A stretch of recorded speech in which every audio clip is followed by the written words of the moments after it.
You are, I think, at the end of the film festival tour for this film. Is this your last best stop? As far as I know.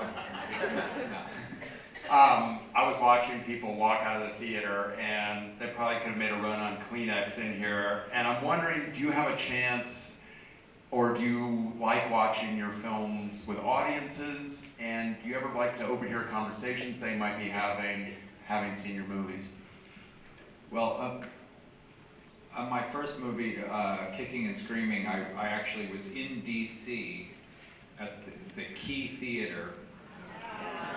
Remember the Key Theater? And I heard about the Key Theater. I knew about the Key Theater, and I was very excited to be there. And I went down, and it was a sort of one of those sort of clubs, cinema clubs, and I was just standing outside. I was 25, and it was over, and people started coming out, and I was waiting to go in to do the Q&A, and somebody came out, and she turned to the man who was doing the Q&A, and she said, can you believe, what a terrible, why would you show us that movie?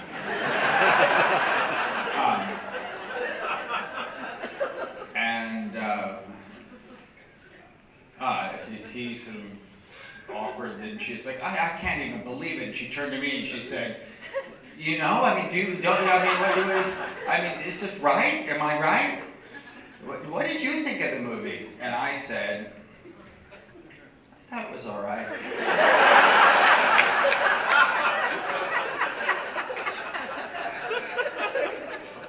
It's a moment I'd like to have back. What would you say in the screenplay version of that? It's coming at some point. I'll do that one again. But the short answer to your question is no. I don't like to hear what people have to say. I want to ask you about the opening and almost closing scene of this film, where we see the couple talking about what they see in each other, and then there's this beautiful moment where the son is reading it, and Adam's character is reading it with him. It does a couple of things. It sets up the fact that we're intercepting this couple after they've already decided to end their marriage, but it also creates this beautiful moment that you've set up for your characters. And when you're thinking about writing it, how early do you see the advantage of having all the exposition of what happened in their divorce behind them and setting up this scene that you can revisit at the end of the film in such a meaningful way? Yeah, I mean, it's a good question. And I don't even totally remember. I think because I always knew the movie started at an end, and the end of the marriage, that I think I wrote the opening to kind of remind me too, for me to know what happened. And it was like to give me a kind of shorthand of like, okay, well, this is what was. And in doing that, I also realized it could be a good opening to the movie. It was almost like an exercise that became the opening. And it was a way also because I could inhabit both characters and think, well, okay, well, what does he say about her? What does she say about him? Because, I mean, the thing that's interesting about that opening, where it was interesting for me in creating it, was it seems like, well, okay, the beginning is her part and then the second part is his part, but it's as much about the person saying it, because this is what they've chosen to identify and to isolate about, you know, their spouse. And so that gave me a lot, because it gave me both of them. It gave me character, it gave me background. The fact that where it came back later, that was something that was a kind of revelation later. I think I realized, well, of course this has to come back.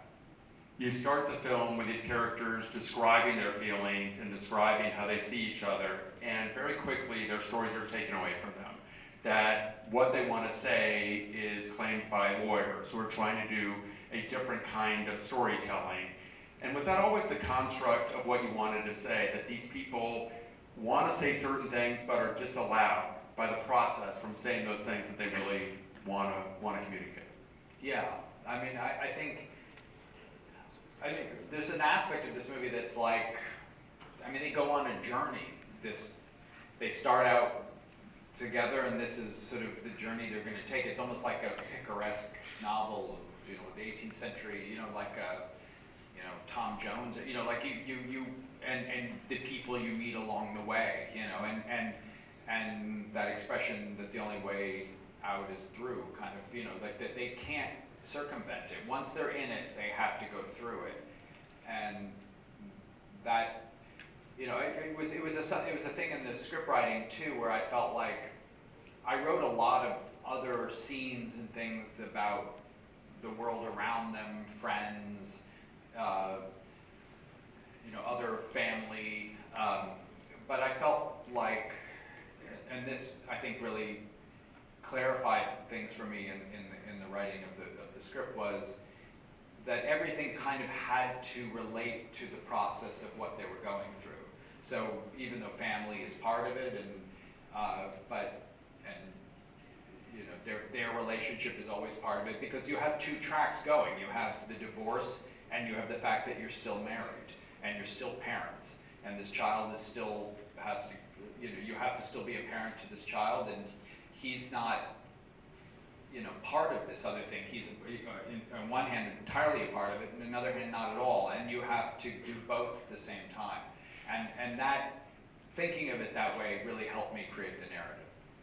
I mentioned at the beginning of the film about the emotional falls that your actors do. And I'm wondering about the narrative involvement that they had. This is a movie that you worked with your actors in developing.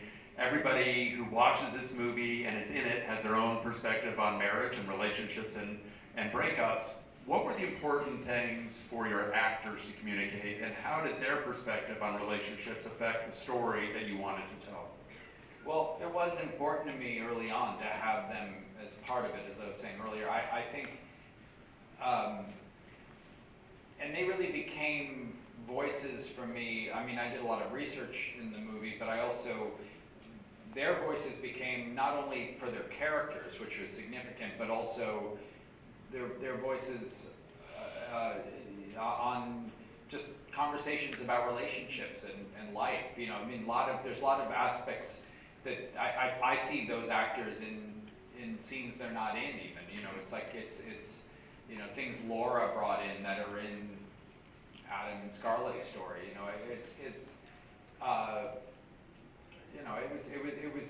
was a big part of it, I think, for us. I mean, I think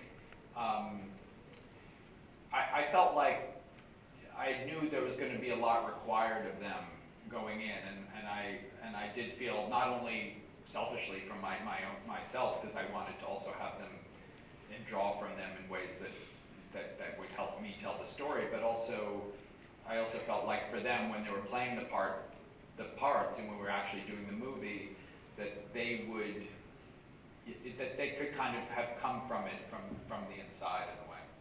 You've been around directors and actors for your life.